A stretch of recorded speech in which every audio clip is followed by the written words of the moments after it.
The series The Endless Endeavor can be read from left to right. Essentially, it's the story of my grandfather coming to the United States from Mexico City.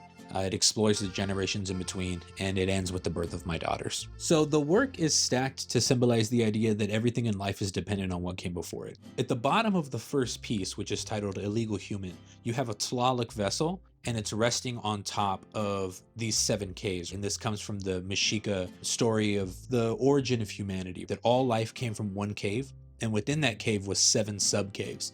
And one of the things about somebody coming over illegally is you kind of lose all of that history of who came before. And I referenced back to that.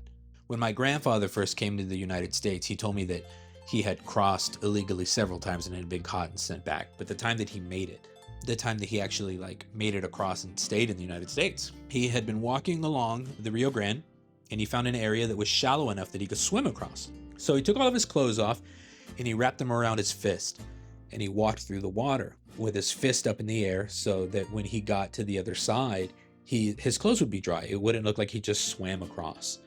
The current of the river is so strong that it swoops his underwear off and he comes into the country butt naked. And I remember he told me that story, and I was a kid, and I remember thinking it was really funny. And after he'd passed away, I was kind of thinking on it, meditating on that. And I thought how beautiful that was. Like a baptism of sorts or something, but really like being born into this place, coming into the world with absolutely nothing.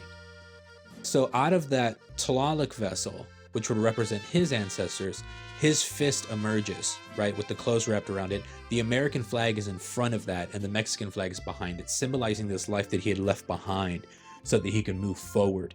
My grandfather worked extremely hard, right? He started a tile company. Again, growing up in Mexico City, he saw Saltillo tile everywhere. When he got to the United States, he realized he wasn't seeing it anywhere.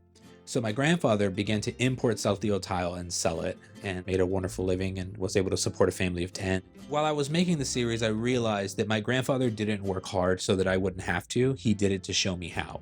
And that whole series, there's 3 sets of them. That set at the Cheech right now is actually the only complete set left. And I'm really happy that it was able to be shown and displayed in a place like that, especially among that body of work in Soy de Texas. I think that it really speaks to our culture, honoring our elders and ancestors and taking pride in your work and doing what you need to do to support your family. I think there's so many universal things there that translate, and I want my work to honor not only my grandparents but your grandparents, as well as let people know that that cycle isn't over, and now it's our turn to do the best that we can to set up the next generations. That's the ultimate goal, right? As a parent, as a human being, as a member of the Chicano race.